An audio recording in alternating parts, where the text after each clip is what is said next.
Assalamualaikum warahmatullahi wabarakatuh. Pertanyaan yang disebutkan oleh saudara itu terkait dengan video yang sempat viral terkait virus corona yang disebutkan oleh salah seorang ustadz bahwasanya ada seorang dokter yang meruqyah seorang pasien yang terkena jin, kemudian menyebutkan bahwasanya setelah diruqyah dan meronta-ronta menyebutkan bahwasanya program ini dilakukan atau sudah direncanakan oleh Illuminati. Menanggapi hal tersebut, sebelum kita membahas apakah hal itu benar atau tidak benar, saya punya pertanyaan. Eh, Bolehkah kita membenarkan semua ucapan yang dilontarkan oleh jin? Itu pertanyaan yang saya ajukan secara umum. Bolehkah kita membenarkan apa yang dikatakan oleh jin? Nah, setelah kita lontarkan pertanyaan tersebut, terbesit dalam pikiran kita, khususnya yang sudah belajar agama, bahwasanya apa? Dan itu disebutkan oleh banyak ulama menyebutkan, dan juga para ahli ruqyah juga menyebutkan, ahli ruqyah yang memang benar-benar sudah ahli. Nah, menyebutkan bahwasanya, dan ulama yang sekarang menyebutkan bahwasanya apa?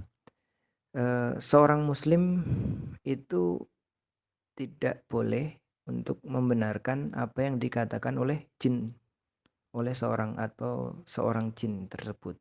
Karena apa? Karena eh, jin yang ada di tubuh manusia tersebut atau tubuh seseorang tersebut, kita tidak bisa eh, kita tidak bisa mengetahui siapakah jin tersebut. Apakah jin tersebut jin muslim ataukah jin yang munafik ataukah itu jin kafir. Karena kita tidak tahu keadaan jin tersebut, maka layaknya tidak usah kita membenarkan atau menyalahi perkataan tersebut. Dan ada seorang peruqyah di Jeddah atau di Arab Saudi mengatakan bahwasanya dalam beberapa kali atau sudah banyak kali penanganan terhadap masalah ruqyah, beliau menyimpulkan bahwasanya semua perkataan yang keluar dari jin yang dilontarkan oleh seseorang manusia tersebut yang diucapkan sewaktu ruqyah itu merupakan dusta dan kebohongan. Itu yang dilontarkan oleh banyak peruqyah yang menyebutkan seperti itu. Kemudian ada juga yang peruqyah yang ada di Riyadh, itu mengatakan bahwasanya kebanyakan jin yang masuk ke dalam jasad manusia atau jasad seseorang itu kebanyakan adalah jin kafir. Jin kafir yang masuk ke dalam tubuh orang tersebut. Nah, tugasnya apa? Tugasnya banyak jin kafir itu. Tugasnya adalah untuk menyebar fitnah, yang pertama. Terus yang kedua, tugasnya adalah untuk membuat kerusakan, membuat doror atau bahaya. Nah, bahaya itu bisa dirasakan oleh orang tersebut dan juga bisa dirasakan oleh orang yang lain. Nah, dari sini sudah jelas bahwasanya apa? Apa yang dikatakan beberapa ustadz atau yang sedang viral ini tidak bisa menjadi acuan.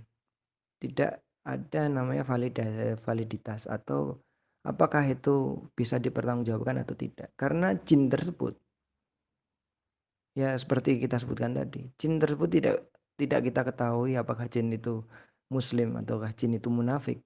Dan jin munafik itu juga seperti manusia. Dia bohong juga nggak masalah, dan mau mau berkata seenaknya juga nggak berpikir panjang, apalagi yang jin kafir.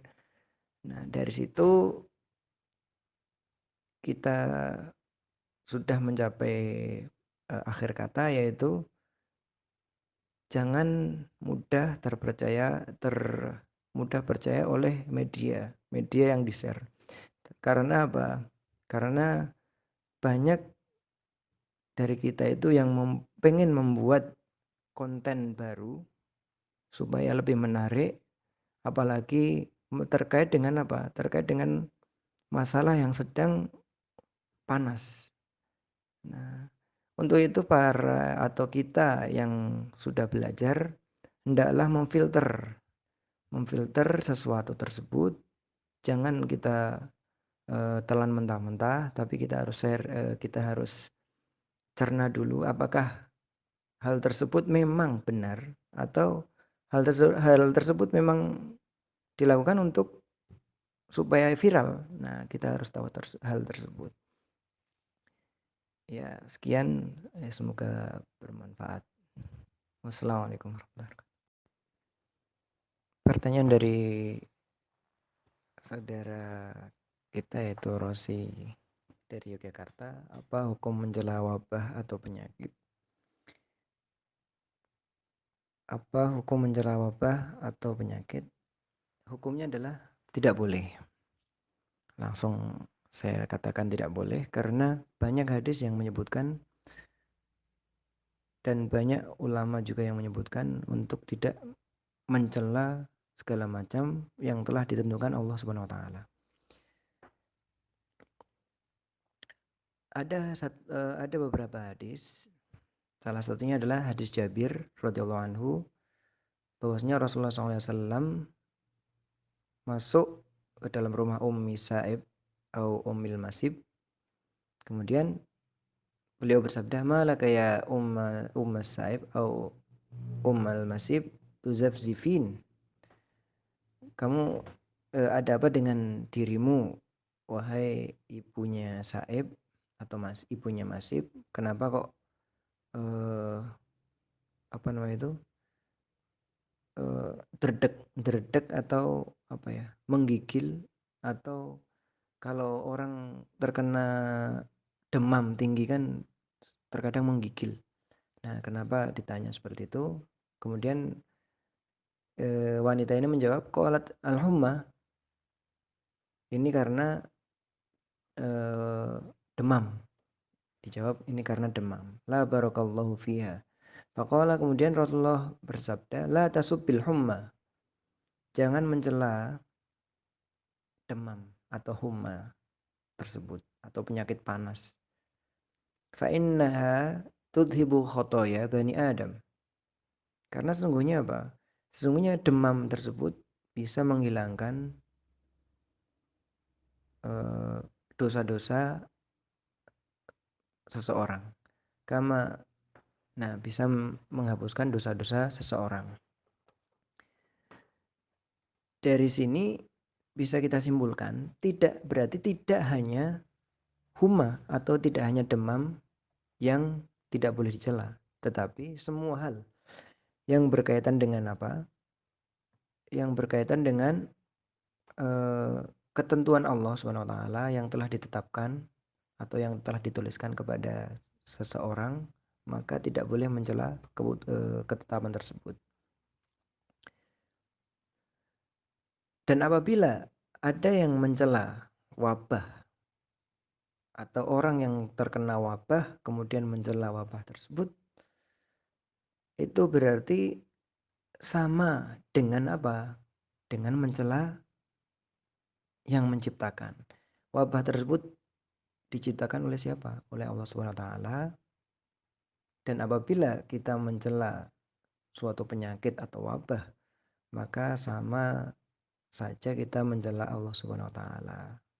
Maka siapapun yang mencela, segera untuk memohon ampun.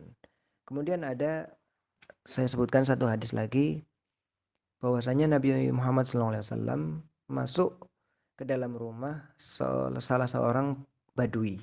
Untuk apa? Untuk menjenguknya karena orang tersebut atau badui tersebut sedang sakit.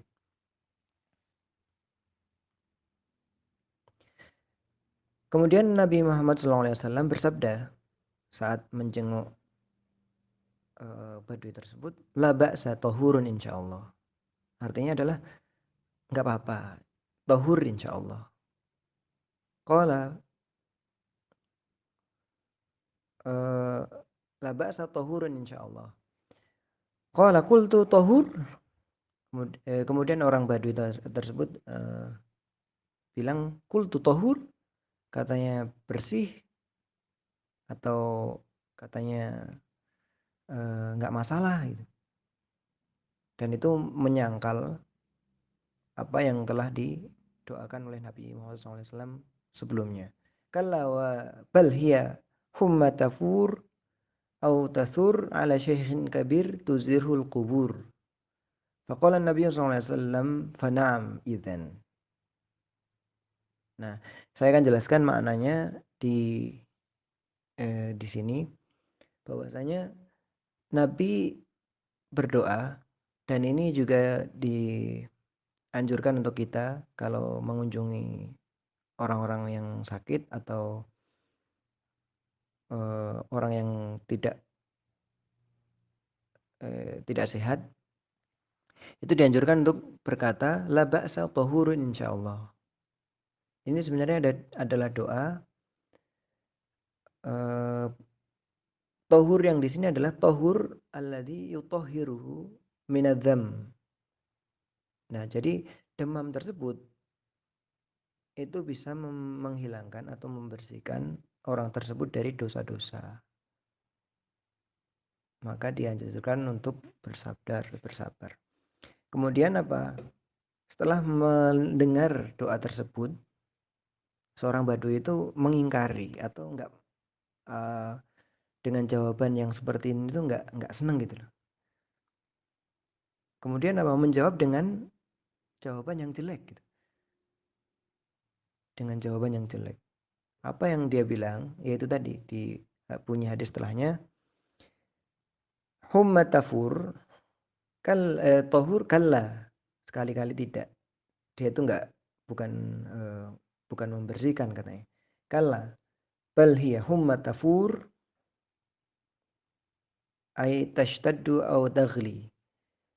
Bahwasanya demam tersebut itu semakin lama semakin bertambah panas dan bikin orang itu menggigil. Wa tathuru ala syaikhin kabir fissin fatuziruhul qubur. Nah, ini artinya maknanya adalah yang bisa menggiring orang tersebut, orang tua yang sudah kepalang itu, membuat dia mati secara seketika. Ini dalam makna hadis ternyata tersebut seperti itu. Kemudian apa? Nabi Muhammad SAW telah mendengar jawaban dari doa yang dipanjatkan oleh Nabi Muhammad SAW. Setelah mendengar perkataan orang Badui tersebut, akhirnya apa? Naam idan. Ya, berarti itu akan terjadi katanya. Itu akan terjadi dan dalam riwayat katanya setelah itu, enggak lama setelah itu, orang tersebut meninggal dunia. Nah, jadi dari sini bisa kita ambil poin penting yaitu jangan atau tidak boleh bagi seorang muslim untuk mencela suatu wabah atau suatu penyakit. Nah, barangkali penyakit tersebut bisa meringankan dosa-dosa yang telah kita perbuat di dunia ini. Nah, mungkin cukup sekian. Assalamualaikum warahmatullahi wabarakatuh.